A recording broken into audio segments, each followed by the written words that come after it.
the British people who are on the flotilla, and people from the northwest.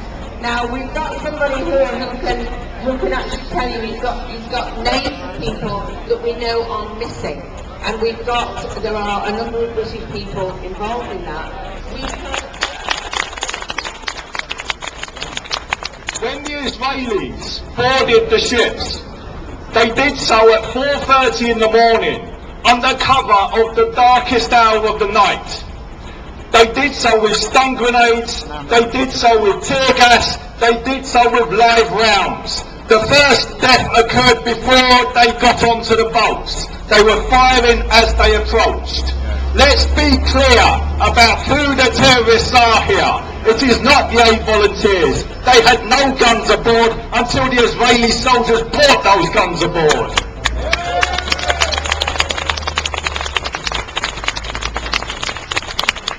At this moment, 50 people have been deported from Israel who were part of this flotilla going to Gaza.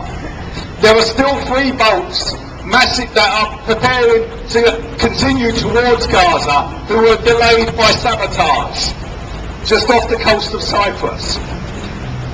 Of the people that were arrested, over 500 have refused deportation and have consequently been incarcerated, have consequently been detained, and we're not sure exactly where. We are aware they have been dispersed throughout various prisons in Israel. The question is, what happens now? Do we just leave these people in Israeli prisons, subjected to so-called Israeli law that we have already seen in international waters on the high seas, effectively an act of piracy against the entire flotilla and the confiscation of more than 10,000 tons of aid? Do we leave these people to this type of government, or do we show that we are going to stand with them? Yes. I suggest that we will stand with them. And if you look at what is taking place with the British nationals, you can see that the fears are very strong indeed.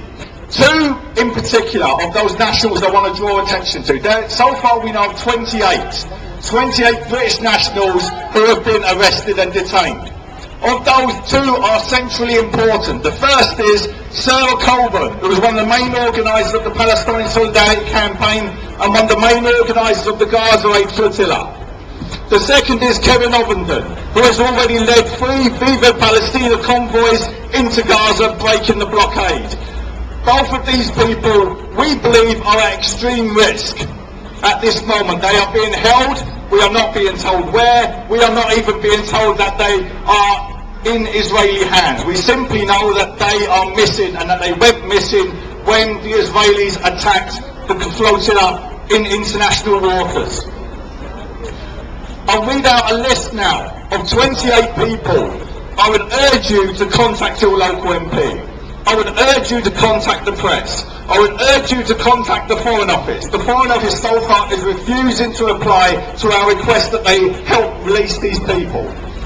The list is as follows: Laura McDonald Stewart, Ibrahim Musaji, Jamal Saeed, Parveen Yaqub, Fahud Adim Zanga, Hassan Shamruk, Mustafa Senghis Ahmed, Tafir Sharif, Budejma Buana, Mohammed Buana, Sakir Yildirim, Khalif O'Keefe, Ali El Avizi, Mohammed Bajat, Lord Phillips Alexandra Mary, Sarah Nancy Coburn, Ismail Adam Patel, Nadir Tayer, Mahi Mohammed Abid, Nur Azim Chaudhry, Kevin Ovenden, Peter Venner, Clifford Gardner Hanley, Muzamil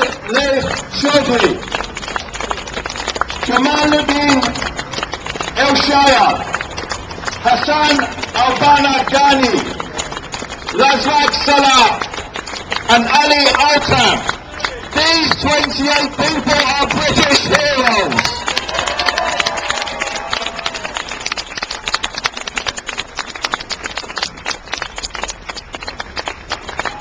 Of these we know that one, Al-Zan Shamrook, has been confirmed to have been shot during the act of piracy in international waters off the coast of Gaza. The Foreign Office has confirmed that he has been injured and he is believed to be in a stable condition at this moment and being treated in hospital. Again, we send our well wishes and we believe he should be brought back as quickly as humanly possible and that each of these 500 people should be released forthwith.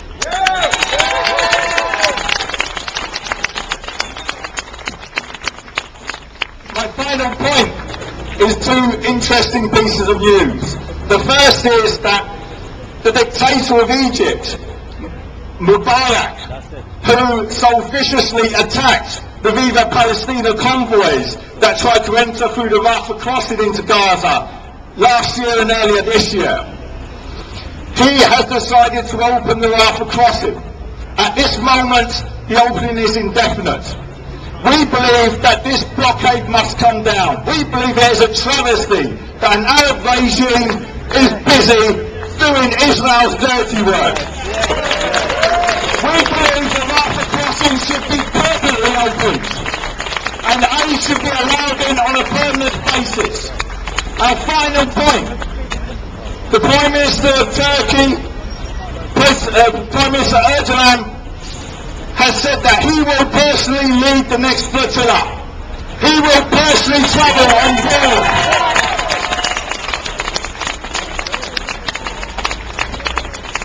And last night, George Galloway announced that Viva Palestina will march again and will be going to Gaza again. Viva Palestina 4 is on its way.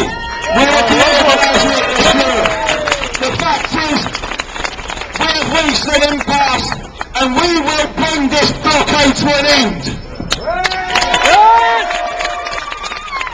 Viva, viva Palestina!